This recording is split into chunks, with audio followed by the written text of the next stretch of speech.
অনেক অহংকার আপনার মনে, তাই না? অনেক অহংকার। এই অহংকার কিন্তু ধ্বংসের মূল, এটা মনে রাখবেন।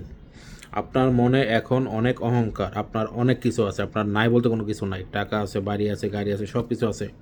আপনি এমন অহংকার করতেছেন, আপনার হচ্ছে আপনার পা মাটিতে আপনি ফালান না, কারোর সাথে কথা বলেন না। একটা যারা একটু অসহায়, গরিব কিংবা আপনার থেকে লেভেল একটু নিচা, ওদের কারোর সাথে আপনি কথা বলেন না। আপনার মনে অনেক অহংকার।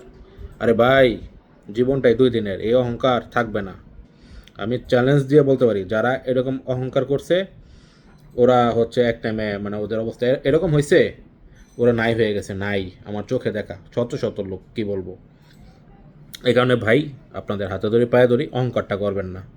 অহংকার কিন্তু পতনের মূল। এটা অহংকার যে পতনের মূল, এটা আপনি বাধ্যতামূলক লেখা রাখেন। অহংকার আপনি করবেন, আপনার পতন হবেই হবে।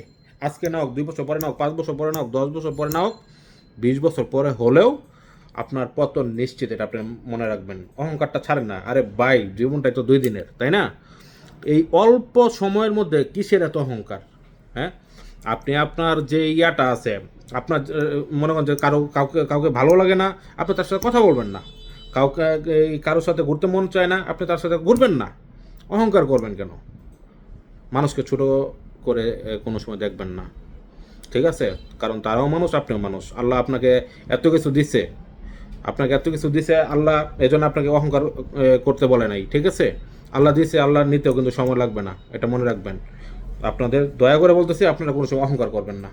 আপনাদের হাত জোর করে বলতেছি, তাহলে কিন্তু বিষয়টা ভালো হবে না। আপনারা নিজেই পরবর্তীতে এমন এক টাইম আসবে, দেখবেন কিচ্ছু নাই, জিরো, আপনি ফাঁকা। তখন আপনার 2 টাকা মূল্যায়ন থাকবে না, কোনো কিছু থাকবে না। তখন দেখবেন। ভালো থাকবেন। আসসালামু আলাইকুম।